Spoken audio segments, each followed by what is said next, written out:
Hi everybody, welcome to this week's episode of the 21st Century Underground. This week we are going to be talking about sort of creative obstacles, stumbling blocks, different insecurities you face as a creative person trying to do your work, and how you get tripped up. And then also we're going to be talking about stories that we've seen from different public figures, like, you know, anyone ranging from like writers to musicians to comedians to filmmakers who have kind of gotten through those things, because we all generally feel the same way about these things. You know, I mean, everybody kind of has a problem with like sort of their self-worth as a creator, or like, you know what I mean, whether it's that or putting in the work and being consistent about it. Everyone sort of has there's a lot of common threads as far as the things that people struggle with, I feel like. So I am Salvatore Naldo. I'm the writer of the group. With me is Brandon Salas, the filmmaker, director, Samsara Studios owner. Mike Villarreal, also known as Mike Vivace, as my producer name. There we go. I mispronounced that producer before we of started, music. Actually. Producer of music, yeah. Yeah, I'm a producer of music. Yeah, I guess. For those who don't know. Yeah. Can they see your soundboard as you like fiddle with it? No, they can see it. They can see it, yeah. It's like the soundboard's not plugged in anything. It just They're just lights blinking. Yeah. They're rigged. I can produce my own fashion line. I don't know what the fuck this is.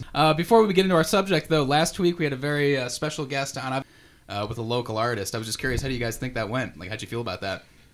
With Pape Solomon. yes, the Pape Solomon. Pape Solomon doing his still has yet to debut his presentation of his first solo exhibition at the Joseph Gross Gallery in Tucson called African for the first time, February 13th.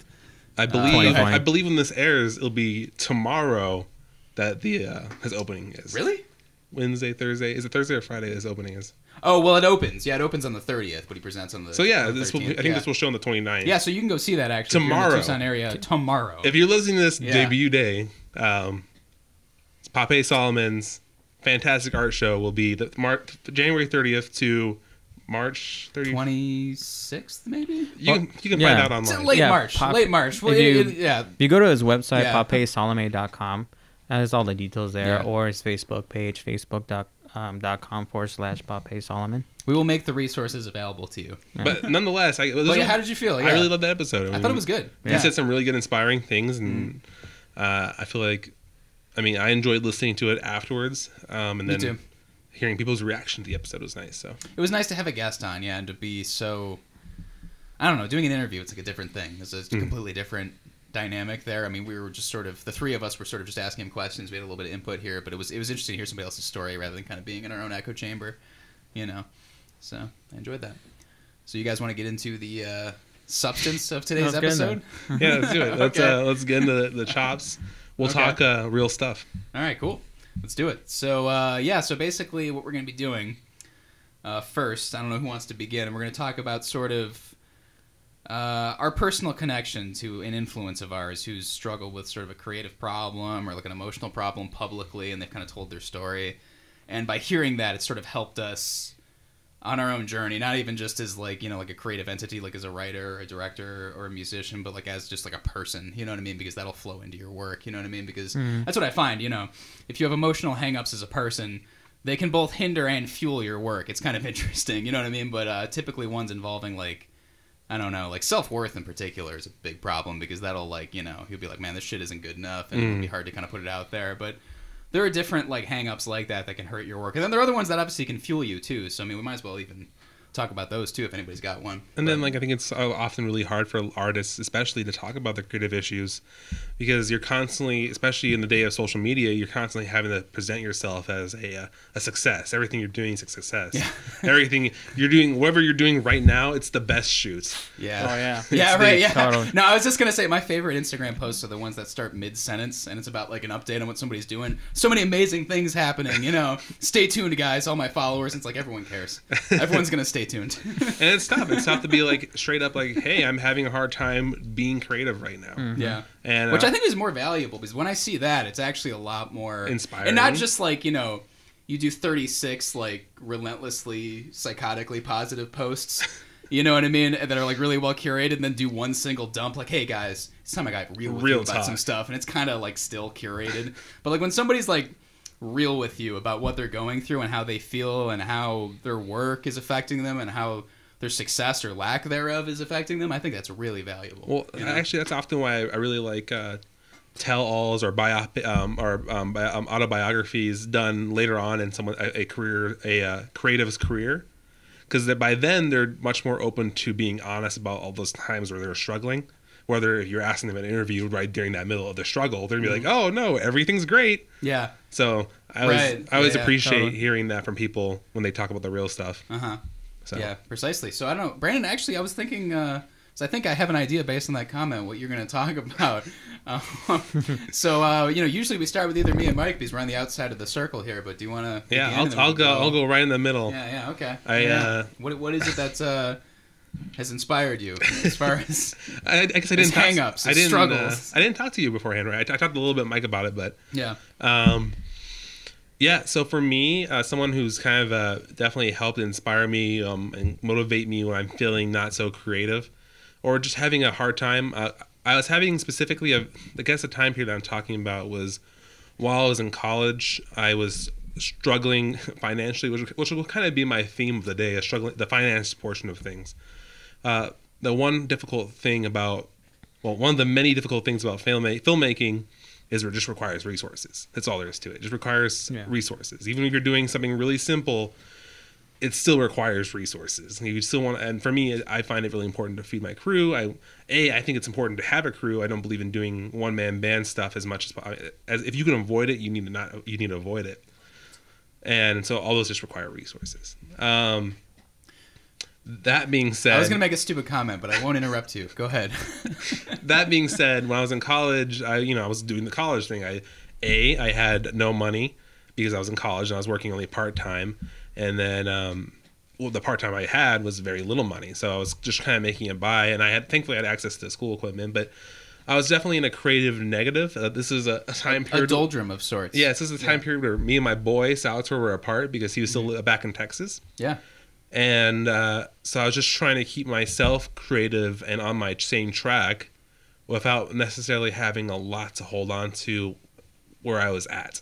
So while I was working this crappy, maybe it wasn't necessarily the job itself was crappy. I just really hated it. I was working at a Sheraton hotel working basically.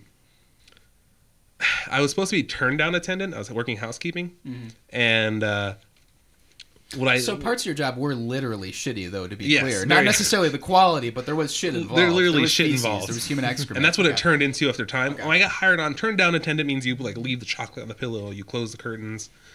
But this was right during the recession, so they didn't have nearly as many guests. Right. So my job became 5 different things, and then slowly but surely came 15 different things. What year was this for the people out there? This is 2000. This is towards the end of the recession technically, but 2012. Yeah, that was at the tail end. Yeah, maybe a little bit 2013. But it was still heavily. Arizona. That was when a lot. Arizona got fucked. Yeah, a lot of places were heavily affected that time, or actually. That was the give up point for a lot of businesses. A lot of businesses that were trying to hold off. I forgot all about that. And a lot of them closed. Nonetheless, I was working my little job. I couldn't get out of it. I applied to all sorts of places, couldn't get out of it. I was stuck with it. But the one benefit I had is I was working in the hallways. I didn't necessarily actually go to the rooms that much. I was working in the hallways restocking things for the housekeeping in the daytime.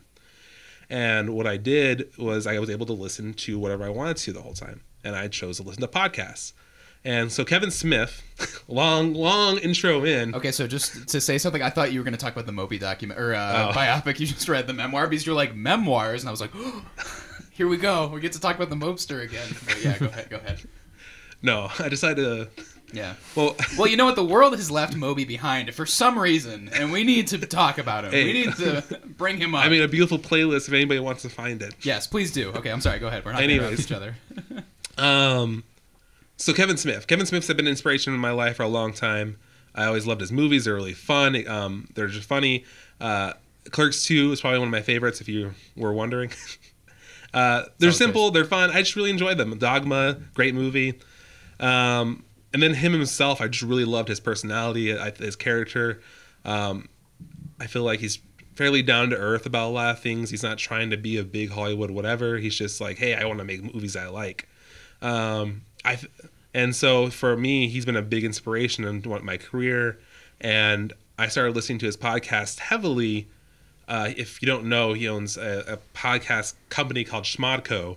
And it's just, there's hundreds of podcasts underneath that name, all sorts of different podcasts.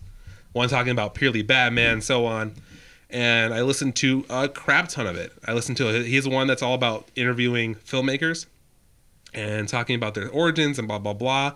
I ate the crap out of that one, and I just listened to all hours and hours and hours of this podcast. And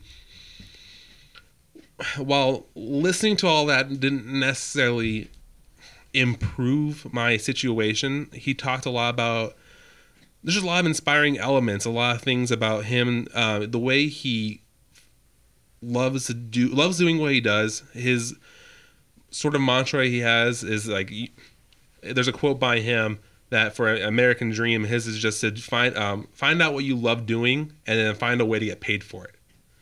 And I think that's just really great. That's true. That's what I want to do. That's been my goal for a very long time.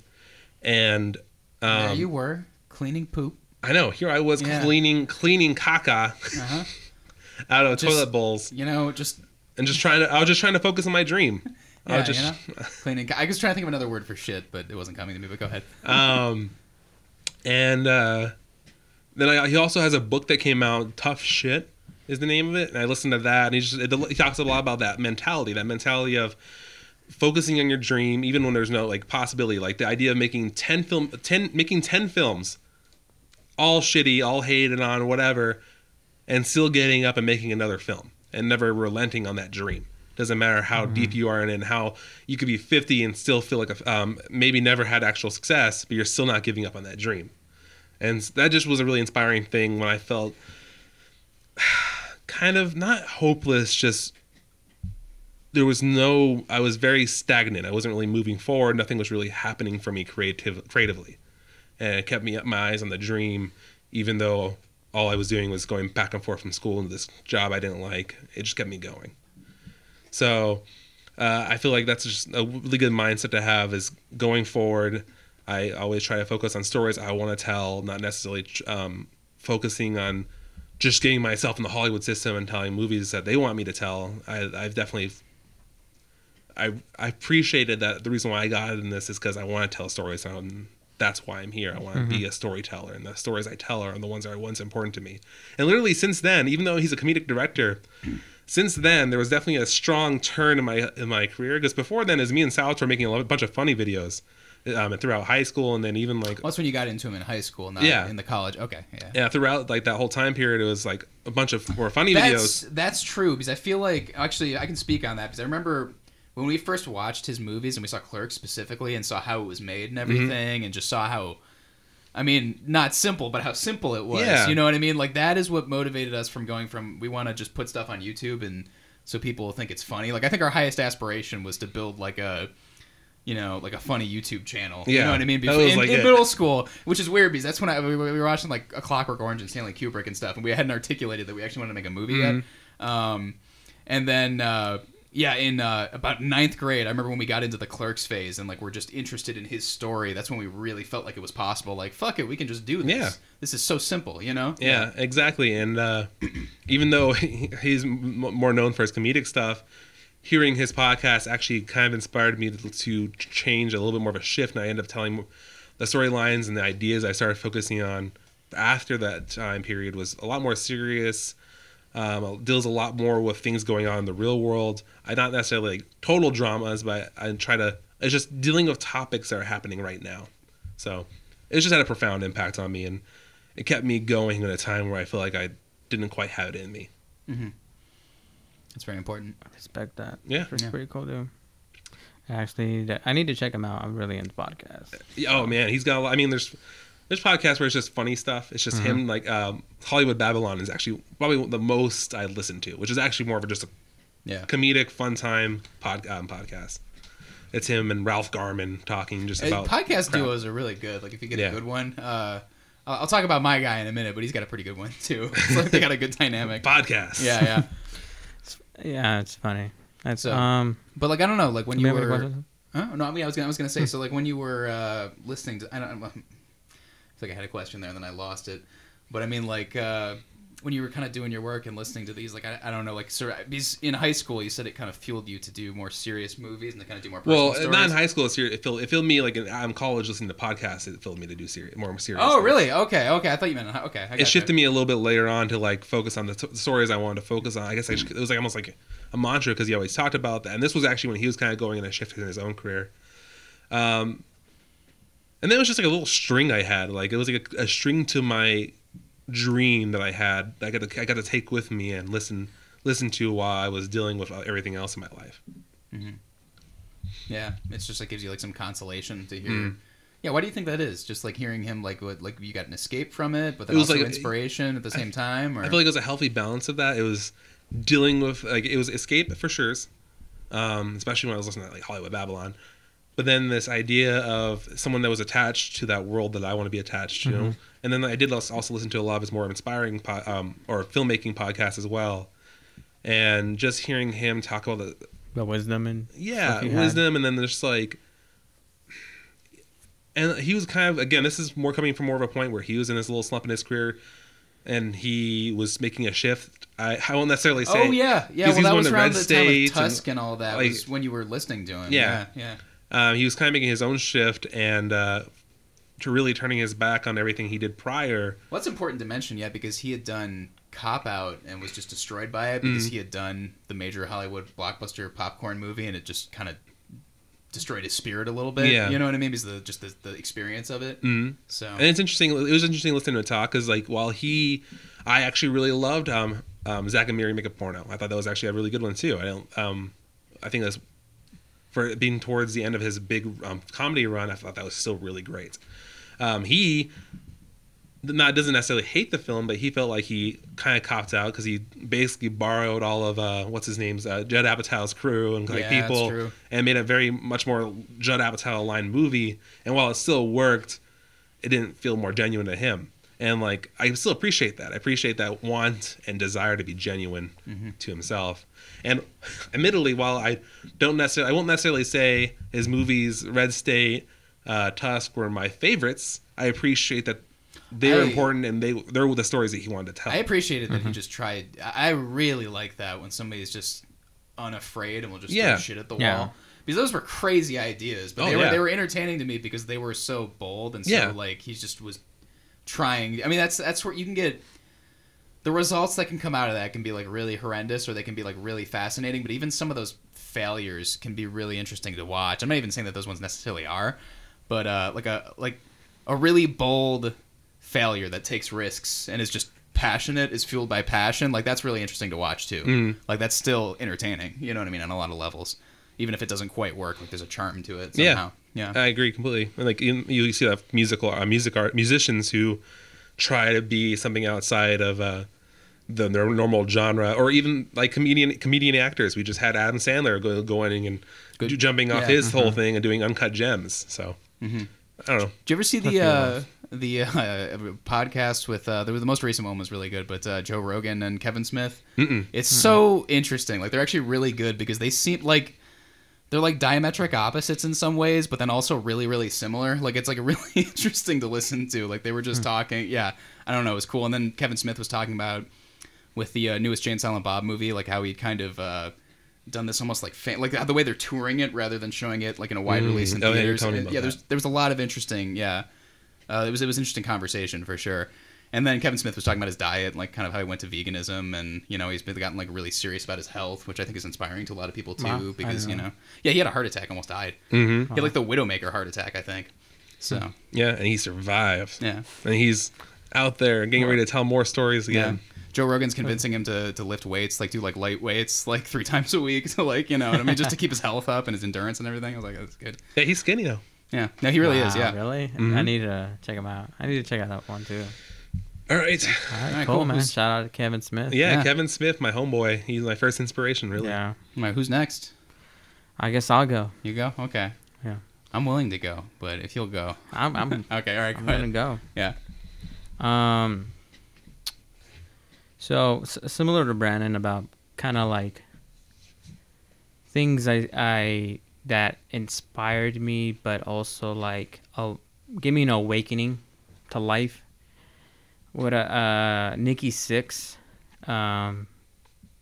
he's a part of a group of Molly Crew. For people who don't know, he went through a really bad drug years when he was at the height of his career with Molly Crew, and he was severely addicted to heroin, and he wrote these diaries known as the Heroin Diaries, but he wrote those diaries that are in the book, the Heroin Diaries, were of him actually experiencing through it. It was so him talking about his experience dealing with the addiction and dealing with the withdrawal and trying to quit, and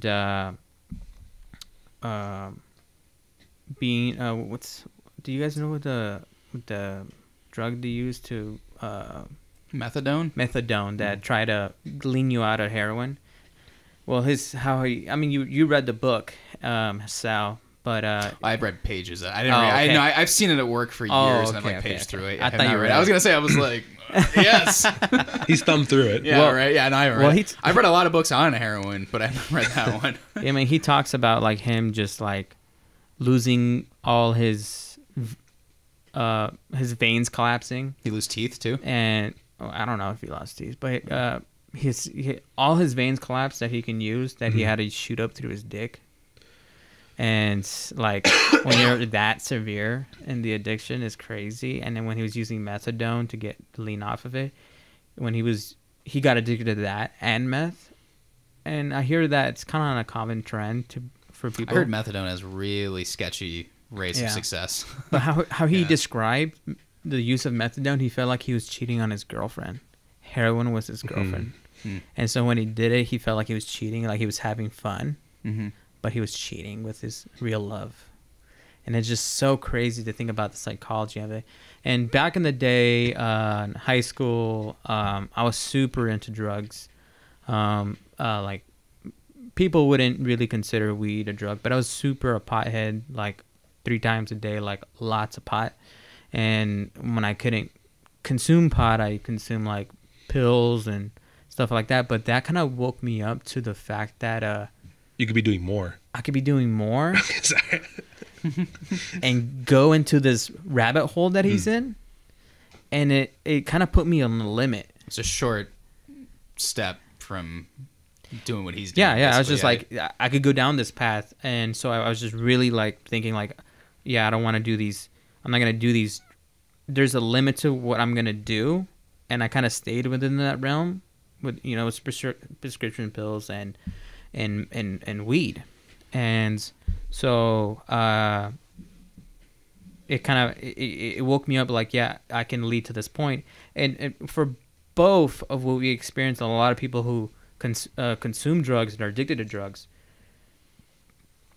other than having an addictive personality, because I think that's a big part of it, it's escapism. And I was always trying to escape my situation for whatever reason. Though at the time in my high school days, I had my early years were still in my brain, and I was just trying to get out of that. So that just kind of woke me up, and that would be probably like something I didn't really think about when doing this podcast. I was just thinking like, that I really thought about him, and I was just like kind of like was really surprised at how deep and horrible in the psychology. And good thing he's cleaned up now, and he's able to share these stories for people. Yeah. And so like it makes, right now, so far right now I don't consume anything. Yeah. It opens your eyes to how much worse things can get too than they are. You know what I mean? It really helps you kind of catch yourself, I guess. Yeah. Yeah, 'cause he nearly died a couple times too. And for me, leaning off the drugs and getting into a relationship, and in my partner, Danny at the time, or she's still my partner, but like at the time, Danny was really against it, and so it kind of helped me not like, because I appreciate her more than I did drugs, and so to like stay away from it. And after having some of that, and also like dealing with life and having to work, going to school, what I'm going to do, I'm graduating, all that, thinking of all that, and then just like not necessarily having money or time to go and get these drugs and being around the people who have them. Mm-hmm. I got cleaned up, and then like for the. Could I ask you a personal question? What was if you don't mind answering, what was like the furthest that it went for you? What was like the deepest, worst drug? Well, most dangerous drug. That depends on the what. I would say hydrocodone.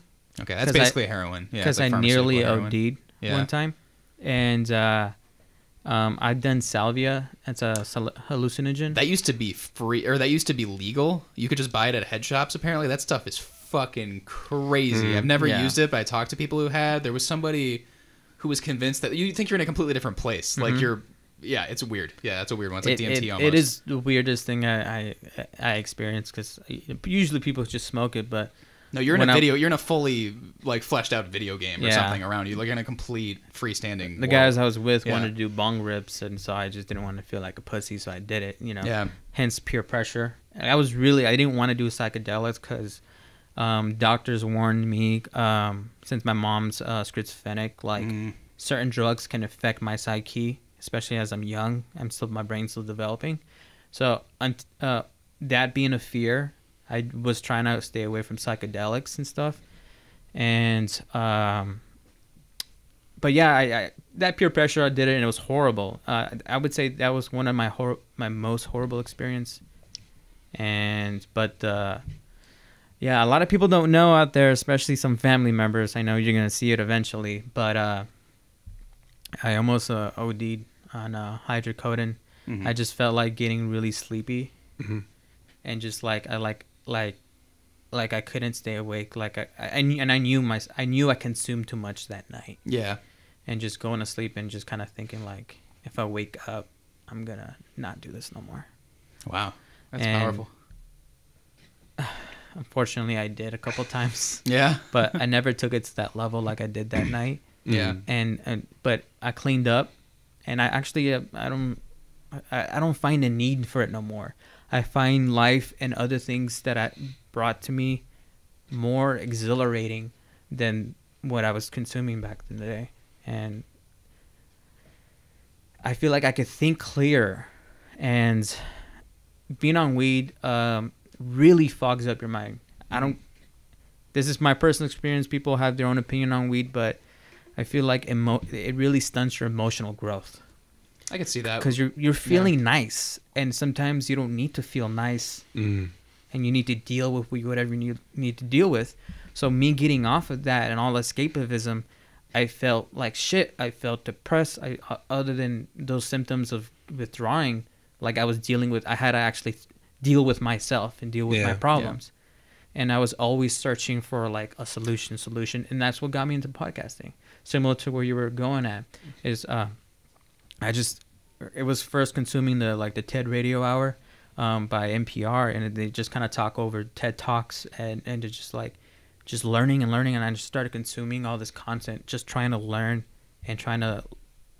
human experiences from people who have lived it, and different perspectives from around the world, and different paths and different races and different countries and stuff like that. And more recently, what kind of got me more back into my music and got me back into what I'm doing right now, and I'm working on audio and films, and was Gary Vee's podcast. At first, I think I'm not sure if I discovered him on Instagram or iTunes as one of the top podcasts, but I started consuming his content and about his business approach of how to deal with yourself and having self-awareness. And it's okay. You don't need to it pretty much, he made it seem like it's you. It's a mental struggle you're dealing with on your own. Don't worry about what the world thinks about you and all that. And so I started caring. I really cared about what my family thought, what people thought, and I just started just focusing on myself versus doing it for other people. And so it kind of got me brought back here, and it made me go out and what do you call it? Network with people, which kind of led me to your guys' connection.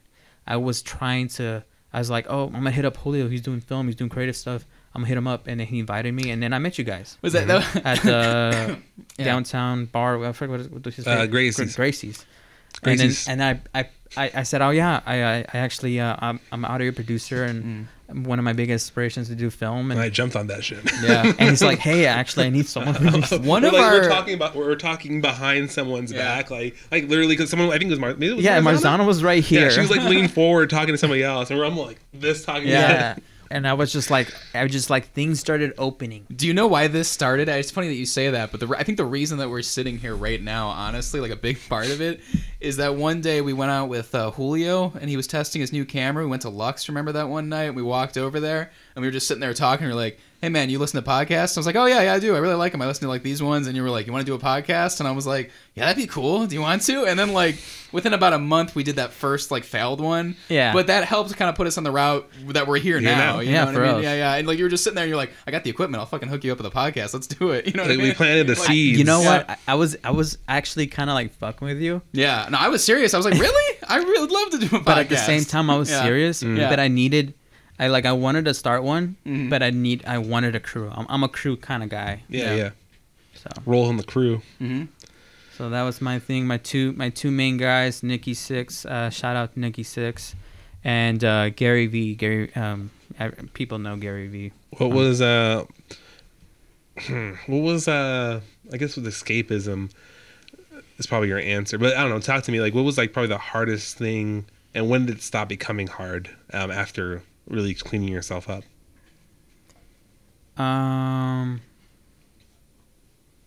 Well, honestly, everyone who's addicted, I have an addictive personality. So I just try to find healthier addictions. So my healthy addiction is vaping nicotine. And though some might argue it's better than meth and better than smoking all these other illegal drugs. Like, I'd rather you do meth. This is legal. No, you don't understand the statistics. They're lying to you. So the thing is, self-awareness was the biggest key. I knew myself. I knew where I was. Back then, I wasn't vaping, even though I've been vaping for a long time. I was smoking cigars and stogies. Yeah, smoke cigars and pipe tobacco. Pipe tobacco has like a lot of flavors. And I'm always Were you that flavors. Colorful character who showed up with the pipe, to the gathering of youth? No. You know what I mean? So like there's a party with 20-year-olds and you're the guy who just has a pipe and everyone like it's like a conversation starter. No, he did it in the bathroom. No, I mean, like when I smoke and vape, I'm very respectful of who was around me. I'm not that kind of guy. I do it on my own. Yeah, I've seen that 1,000 times where I'm not saying I admire that guy. I'm seeing him where he lights up his pipe like it's nothing and then he's just like waiting for people to come, because he knows he's a sight. Yeah, that's my question. Let me think. I don't think I'll give you else. Okay. The marijuana thing was really interesting to hear. I just got more of a comment than an actual, but the marijuana thing was really interesting to hear because it is. I don't think there's anything wrong with it necessarily. I mean, it's probably more positive than totally alcohol. For legalizing it myself. No, 100%. I mean, we should probably legalize a lot of things. Yeah, honestly. I'm okay with recreational medicine, especially medicine. But I'm okay with recreational. But I mean, it has. Would positive... I ever do it again? Yeah, maybe. Does it interest me? No. But the thing that you're saying is really important because no one talks about. I mean, it's not like a part of like the greater conversation, but a lot of individual people talk about that, about how they sort of escaped into it. And I know I've met people like that who are who are basically addicted to it, even though it doesn't have addictive properties within itself. It's the feeling that they're addicted to. Exactly. Yeah. It's the feeling. Like, it's just like you can be addicted to sex. It's the feeling. It's the dopamine hit. Yeah. So, food. Food is another addiction. It's a dopamine hit. I mean, naturally it's a dopamine hit. So, and that's why cocaine's super addicting, because it's the closest dopamine hit to actually orgasming. Really? I didn't know that. Wow. But it's sustained. I gotta look into this cocaine. I'm kidding. I'm coming. You imagine somebody just cutting that single. It's like the people in the comments. Of course, it's the white boy. We do I know, right? Yeah. We do a documentary. It's like pumping cocaine, but instead of pumping iron. Yeah, Yeah, we're all competing to who can do the most cocaine. We're playing mind games with each other. Yeah. Yeah, that'd be great. Next time we have a podcast too, we start and I'm just like immediately like all hyped up. I'm like, guys, I have the greatest idea ever. No one else is having this idea right now. So. All right. Cool. All right. Well, mine. Man, I don't even know where to start on this. Mine's actually a comedian who I started listening to maybe a year and a half, 2 years. I don't know, a little while ago. But he's sort of like blowing up. He's kind of getting bigger and bigger. His name's Theo Vaughn. He has his own podcast. I actually saw him live. Oh, Theo Vaughn. He's really good. Yeah, I saw him. That guy hard. What's it? Yeah, me too. Right? He's so cool. Yeah, he's so good. Like the thing that I like so much about him as a comedian, and in this podcast specifically, is that he's willing to be an idiot. Like he's willing to just say anything, and he's willing to sort of he'll like go on like these like stream of consciousness like tangents, and he'll just like he's just with willing, extreme confidence. With extreme confidence. Yeah, That's no, what I I know. love about Yeah, it. and it's just like. But it's like very creative. It's just like very. He's just willing to like let his. It's almost like Robin Williams. Like just like let his gears turn and just let whatever happens happen. And I think that's very admirable because there's that old saying that like before you can be the master, you have to be the fool. In some ways, you know what I mean. You have to be willing to be stupid. You have to be willing to make mistakes in order to reach a better place. And with his thing too, the thing that I found really like moving about his stuff is he's really funny.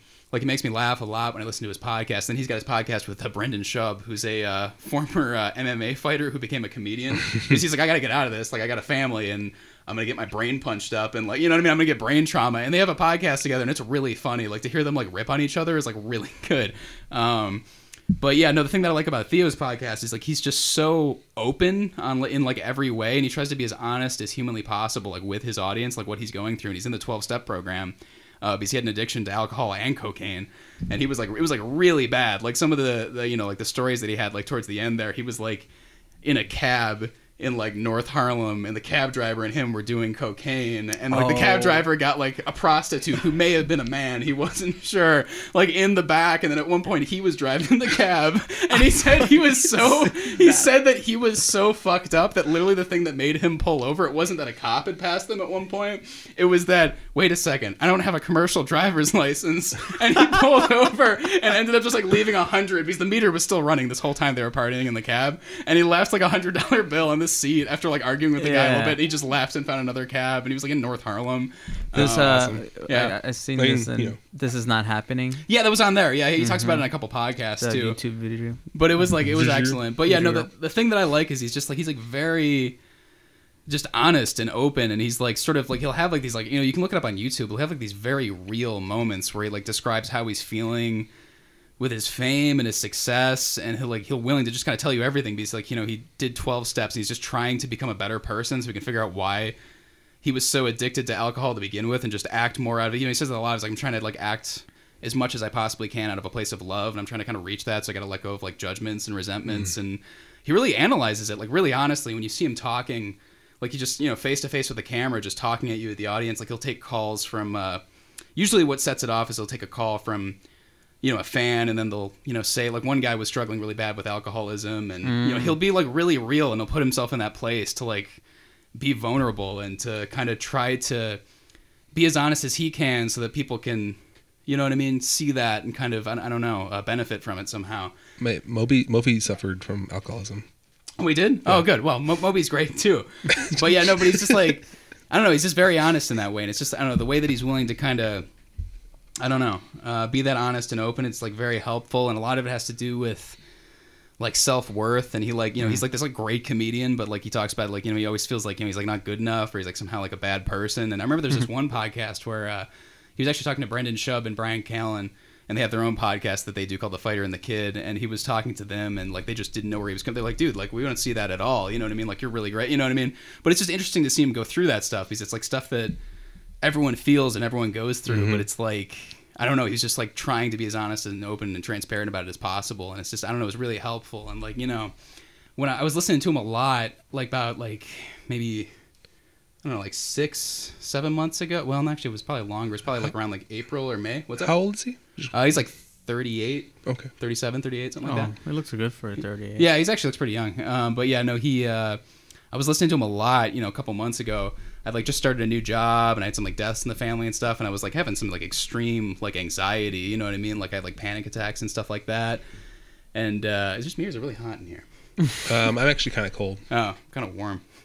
Anyway, but yeah, no, I was having like panic attacks and like anxiety attacks. I mean, it was getting to a point where it was like really bad. Like I had like trouble.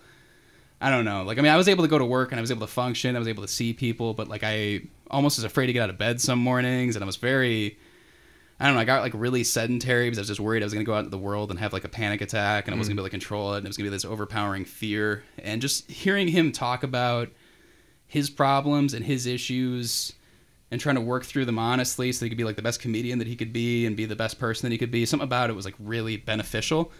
You know, I'm not even sure I could like completely articulate or put my finger on what it was, but it was really helpful to me. And, you know, he talks about, you know, this problem with self-worth. Like, you can tell he never thought that he was good enough to kind of be what he wanted to be. And I don't know, that always resonated with me because that was like my biggest problem with my writing is like, I'm always my biggest obstacle. Like, I'm always getting in my own way. And I'm kind of, I don't know, I just always had this thing deep down, like I'm just not good enough. You know what I mean? I feel like I'm no good in some ways. And, you know, I know it's not like a, you know, the reality of the matter, but it's like it affects me when I try to sit down and write because I'll get like a page, 2 pages in sometimes. I won't be able to tolerate it. Luckily, I've been a lot better about that lately, and probably a part of it is listening to people like him and, you know, getting help from people in my life and kind of, you know, trying to kind of develop more confidence and do constructive things. But I know where he's coming from in that, and I don't know, something about listening to him is just it's very helpful, you know.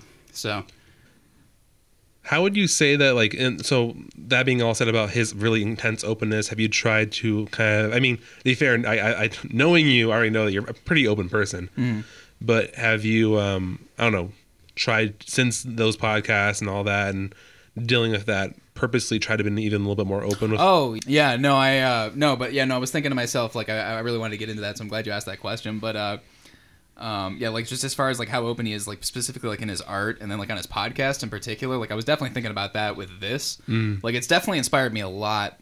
The way that he handles things and the way that he kind of approaches things on his podcast definitely influenced me a lot with what we do here in particular. And then, yeah, I don't know, when I'm just like talking to people too, it seems like it kind of comes through. Like I was talking to my coworkers and I was telling them, like I don't give like information that like, you know, like would be a bad idea in the workplace, I guess. But if we're just like I'm just having a conversation with somebody, like I was telling someone the other day about like, you know, I was in 3rd grade and I almost got like kidnapped by a van, you know, like I brought that up. Yeah, because my coworkers were talking about, you know, like, you know, they're girls and they have to, or women, and when they're walking home at night, like they have to be like aware of their surroundings, but they wish that they could just walk outside alone without somebody, you know, at best saying something to them or, you know, hitting on them, at worst, like, you know, assaulting, you know what I mean? Something like that.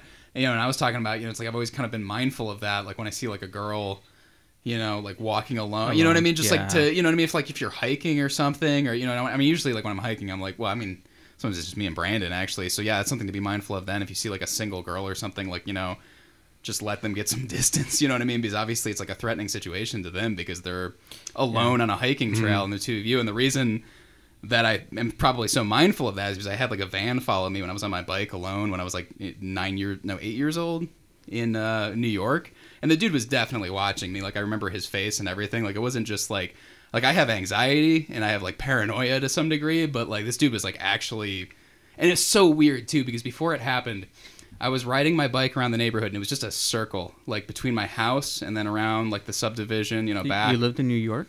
Yeah, it was New York State. It was like a suburb of Buffalo. It was in Niagara Falls. Oh, Yeah, I thought you were from Texas. No. I'm from East Coast originally. Okay. And I lived there until I was about 8 or 9.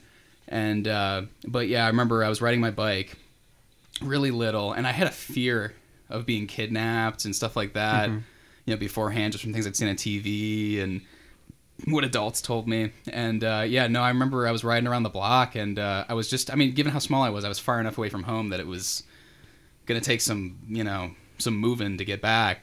But I remember I was riding, and maybe I saw the guy's van come into the front of the neighborhood as I was like, I was on the street. I was headed down. It's hard to explain. I was headed down sort of the middle of the neighborhood from my house, and then I turned back into sort of the street that wrapped around back towards my house.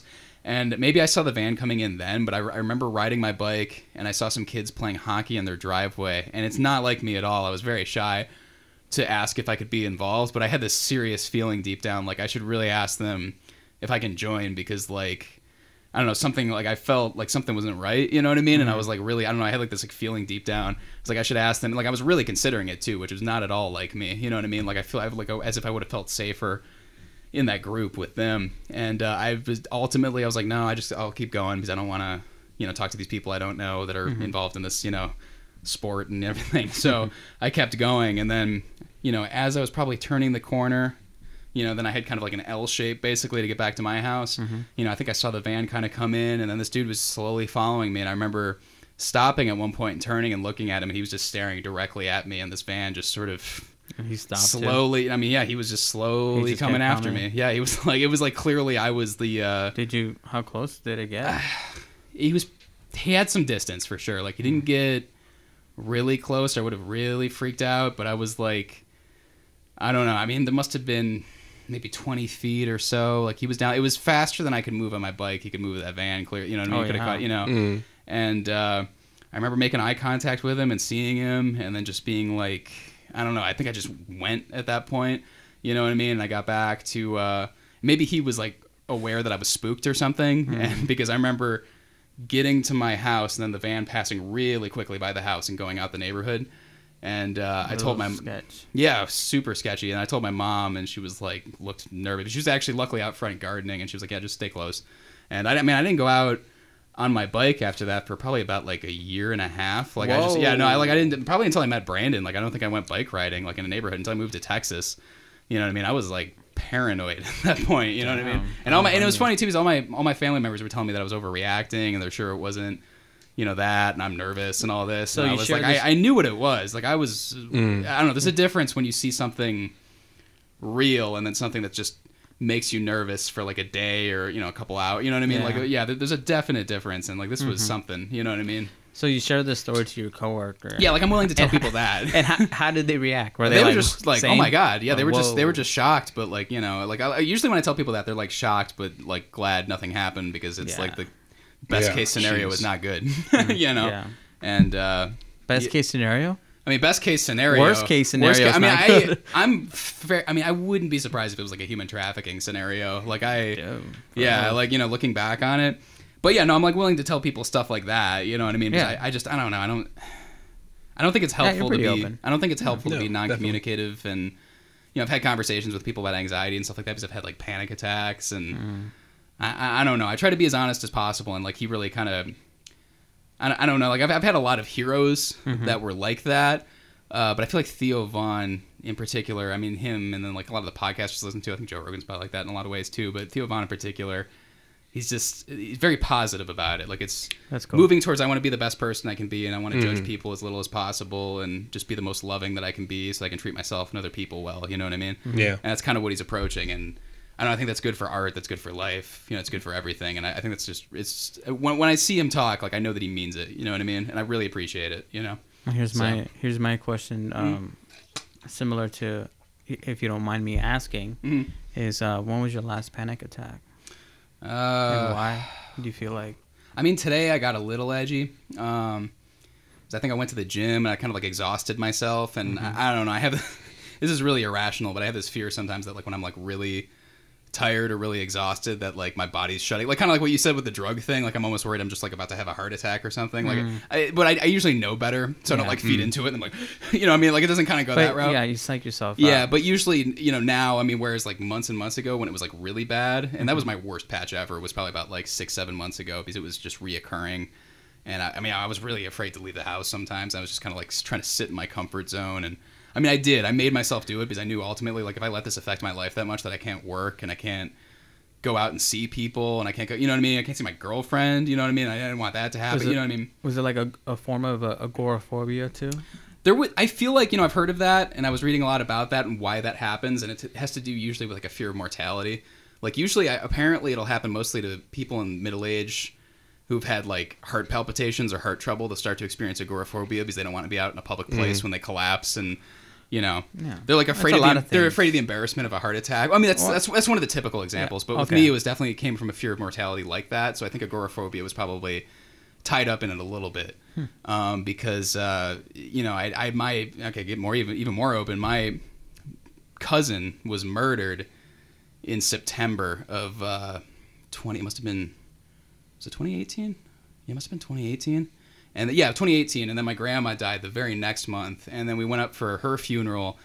And that was the first time that I really processed the fact that my aunt had died the previous year of cancer, because then all of a sudden my uncle has like a new girlfriend and everything. And they're getting along really well, and they're like really good for each other. But like, yeah, I processed like all, after going through life relatively unscathed, I just processed all this death and all this loss and all this mortality at once. Like having to suddenly, you know, just be aware of the fact that like this isn't permanent and things can touch you and things change. You know what I mean? Like, I don't know. It was just like I was processing a lot at once. And I remember, you know, I had a couple like little things that set me off. Like I remember one night I got really dehydrated, so it had me feeling all weird, and I thought it was, you know, it made me. You know, I can really relate to that, like that death thing. Yeah, when they're gone. Yeah, yeah. My grandpa, I wasn't super tied to my grandpa. My grandpa died, I think 2000, and I was like eight or nine or something like that. And wait, how old are you? How old are you? Gonna be 27, or I'm 27, gonna be 28. 2020. Oh, so you were like a year older. Okay. 92 kid. But 2001, then the next year my dad died. Oh yeah. And so like, you know, that was obviously my dad. I was really close to him, and yeah, and it's I was like in denial, dude. in your 20s too. It's, you know what's horrible about that? Sorry, go ahead. It's like there's stages of grief, and I'm sure you're experiencing all these kind of stages of grief. I don't know how close you were to all those relatives, but still, like, you know, they're your family. You see them, they showed you affection. Yeah, it was affecting you in a lot of ways. But I experienced really hardcore denial. That like that when you were speaking about your experience of death, it just kind of reminded me of that experience of like 2 weeks later, I was sleeping with my grandma because I couldn't sleep in my room, and I just didn't feel right. And then I remember just like having a dream, seeing my dad with his knees cut off, but like not like bleeding, just like he just has no leg from his kneecap below, and he was walking, and he said like, "Oh, I'm okay, mijo." I was heavily Spanish speaker back then, so I was having it's all in Spanish in my brain. And he's like, "I'm okay." Pretty much to put it in English, I'm okay, son. Everything's fine. And I hugged him, and the dream was over. Wow. And then I woke up and I was just like, "Where's my dad? Where's my dad?" Like I felt like he'd never died. Yeah. And I was looking around, and then like my grandma just looked at me with these like really like sorrowful eyes, and I just like, she just kind of like couldn't. She was speechless, and then I was just like, then all the memories that I had about his funeral, his death, and all that, because I found him dead. I saw him. I'm sorry. And everything just came back in an instant, and then I started crying. Yeah. And it was just like, it's tough, bro. So, I mean, I can relate to death, and appreciate life and appreciate the death of people, because you know there's pros and cons. Yeah. To, you know, living and dying. Yeah, no, it's true, and it's I think that's definitely what set it off, and I think it had like an agoraphobic. The reason I brought out like the middle age and kind of when people have heart palpitations, and that kind of sets that. Yeah. It was definitely tied into that, because I was definitely afraid. Well, you were afraid to go out and be in certain situations. Of dying and being a burden? It was mortality. Yeah, it was like. Do you feel like you were being a burden to society? Not so much. No. I was just afraid. I was just afraid of things changing and things ending, and I don't know, being vulnerable. You know what I mean? Having to experience physical vulnerability, knowing that at any point something could happen and it could be over. You know what I mean? Like, what if I have a heart attack? What if I have a brain aneurysm? You know what I mean? What if just suddenly I get hit by a truck? You know what I mean? And I think that was really what I was afraid of. And you know, after like I think it was the very next year, I ended up getting transferred from the Tempe store to working at the Phoenix store, which is very close by, and it was a big opportunity. And they're looking at me for assistant manager, which I got now. And you know, but it's a little bit stricter, a little bit smaller staffs. They got to be a bit more on top of things, and I was having a lot of anxiety at that point too, because of just the change, and then it was moving to this new house too, from the apartment, and just dealing with a lot of things at once. But just I don't know, just being I don't know, and I was just having these panic attacks. And to be honest, the most recent one that I had, I mean today, I get like edginess sometimes, but I can usually deal with it because I'm like, I've been through this before. I know I'm not going to die. I'm not going to go crazy. You know, I'm going to come out the other side and I'm going to be fine. but the most recent one I was at work. The common denominator actually seems to be caffeine. It accelerates my brain. Self-awareness. Yeah, it's caffeine, and then when I just fuck around with my blood sugar and I don't eat. Right, I don't have low blood sugar, but it's like you need to really, you need to eat right, maintain. Yeah. Consistency is like a huge thing for our bodies. But yeah, I was at work. What happened is I was at work, and it usually happened when I come back from lunch. And I was at work, and I got lunch, and I had to eat really quickly because I ran a bunch of errands on my lunch. So I had like Chipotle and just scarfed it all down in about 5 minutes. Went back to work, and all of the bosses, all the other assistant managers, and my store manager had all left, and so I was just at the store, and it was me and the rest of the employees, and like, I don't know, things were just kind of all on me. Basically, it wasn't a stressful day. It was actually very slow. But still, I was like freaked out.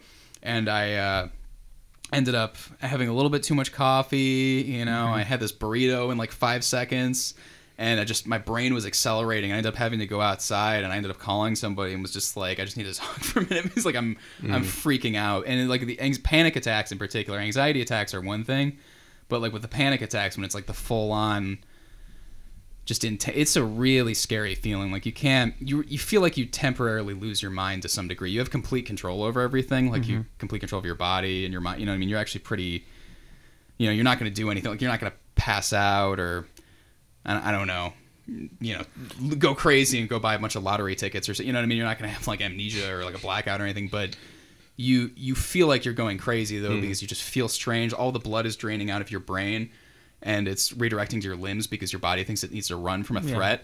And so you feel weird and detached, and you feel, you know, something's not right. And then whatever you're focusing on, your heart palpitates. One time, the worst one I ever had, actually, this is when I knew she was a keeper.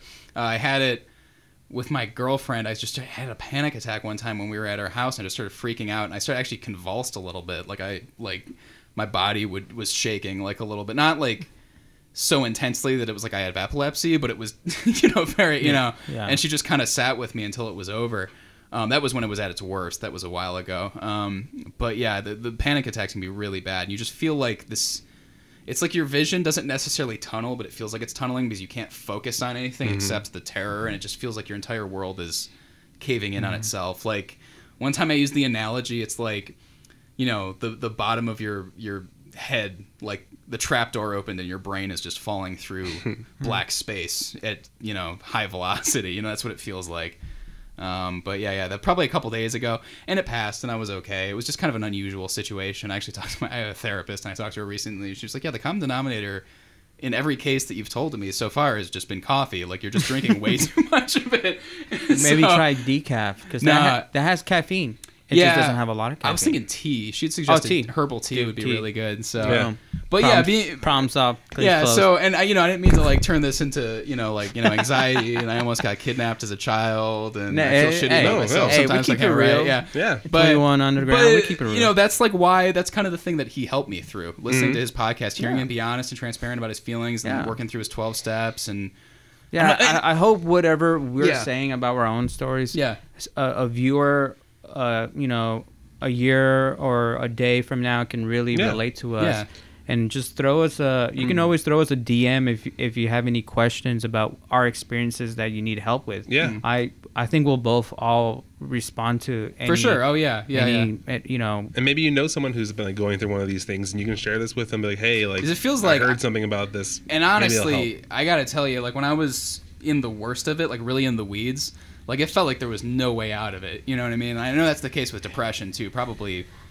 even worse, you know what I mean? Because those people feel doomed. You know what I mean? I've heard the expression, like, they commit suicide because it's like they would rather jump out the window of the building than being burned alive. You know? And it feels like you're never going to get out of it. But I just kind of started, I don't know, opening myself up to positive influences and trying to think more positively. And I tried to, because you have a feedback loop in your brain. You tell yourself something, and it just repeats and repeats and repeats. And you got to break that cycle and just try to, put more positive thoughts in your brain, basically. You know what I mean? And just think I'm going to do this, and I can. You got to tell yourself I can do this, not I think I'm going to do this. Oh no, this feeling has complete control over me. I'm going to die. You know, you got to be honest with yourself and really push through it, because it feels. Be honest. Yeah, it feels like you're going to get. Yeah. Because it feels like I think I said that like 4 times. Oh yeah, for sure. But self-awareness and creating your own procedure and just like knowing your limits.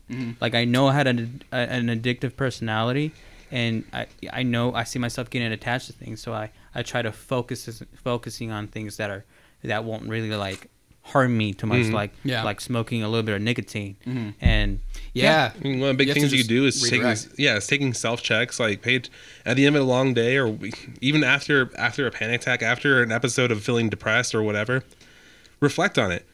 Like, you may be fine, like, oh, I'm happy now. Why would I reflect on it? Reflect on it and think, okay, what triggered that? Yeah, what got me? What made it worse? And what got me out of it? It will come back. Yeah, you know really what? Gotta, I feel like because my memory isn't as sharp, and like my memory ties like to emotional things. Like I'll remember that till I die. If I was in an emotional moment. Yeah. So, but I feel like the times that they wasn't, I tend to like forget. So I like what you just said. Something I need to personally work on is probably like keeping a journal and just writing down things. It's really valuable. Ideas and just kind of. I mean, even like with this reflecting on like past influences or struggles, it kind of helped me reflect a little bit on the struggle I'm having right now. I'm once again feeling like I'm a little bit in a financial strain just because I have a lot of things. While last year was great, we went kind of big. We had a short film like tour, and we worked on another short film. Like I said, that stuff kind of depletes your funds. There was some stuff that happened to our animals, and so I'm kind of feeling that financial strain again. So having this kind of talk and being able to talk about it helped. I feel like I reminded myself about like holding on to that. Just because you're having to focus on money and maybe not your dream, maybe that's not a bad thing. That's true. Sometimes just talking helps. Yeah. I feel like that's been a big part of this episode too. Is just talking about it is important. So and not over pressurizing yourself. Like you might not get with the things you want to do this year, but that was my problem too. Yeah, especially with the writing when I was talking about kind of getting in my own way. Like I would be so self-critical, put so much pressure on myself that I could not get anything done. You know what I mean? And that's I don't know. You got to be good to yourself. You got to be kind to yourself, you know what I mean? Like that's the problem too, is like right now the thing that I've kind of been struggling with most, that I'm kind of getting better at little by little, is consistency. And the only way to get better about doing that is to not try to whip yourself like sleigh dogs. Like you've got to like just reach this place of like patience and just kind of realize that it's the most constructive thing that you can do, and you want to do it because you want to reach your goal, you know what I mean? You want to keep this routine up because you've seen every other result, you've tried out every other behavior and it's just not working. I agree with that.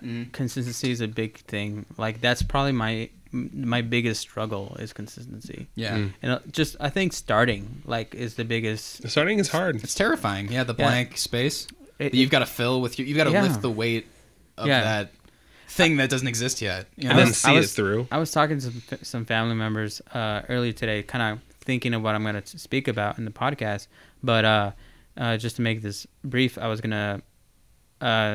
Speaking of that, something I've actually dealt with all my life for the most part is that for the most part, kind of insecurities. Yeah. I grew up with my cousins, Adrian and Lee. They went by rapper names Magic and Licious, unofficial Licious.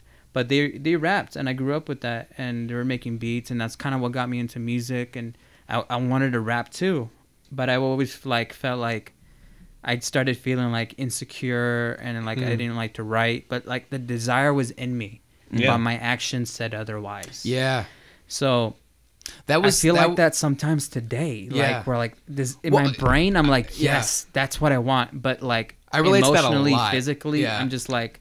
That's not what I want. Yeah. It's like it's like you want to just choke yourself out for a second. Yeah. Oh yeah, no, you get and then it makes you even less patient with yourself and even more annoyed, and then you're like, you're just a fucking. We do need to wrap up, actually. Yeah.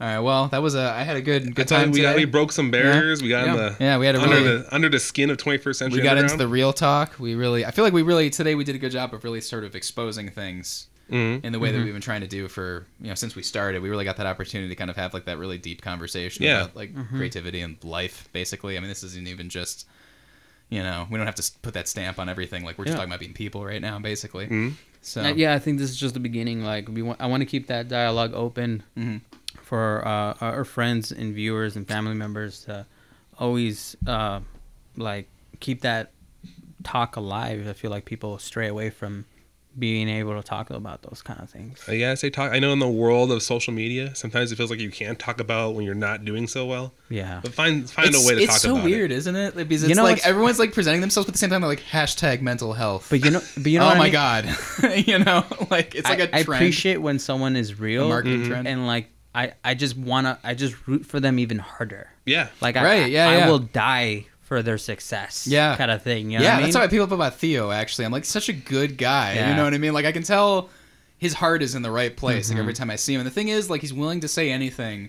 So sometimes he'll just fuck around and enter some deep waters. You know what I mean? And it's like, wow, that was great. You know. So, but yeah. All right. Well, that was our seventh episode, sixth episode, and we're still here. And we're still here. We're still going despite our problems. Like us, share us, comment, follow on. Tell us your struggles. 21st Century Underground on Instagram. 21st Century Underground podcast on Facebook. And what else are we available on? We're on Spotify, Anchor, YouTube. I think even iTunes, a whole bunch of other ones. Look us up. You're probably on there. DM us, comment, get involved in the conversation. Let us know what you're going through. Reach out if you need to. I mean, I'm willing to talk with my limited experience. Yeah. So, yeah. Thanks for listening. Yeah, thank you. Thank we'll you. see you guys next time. We love you.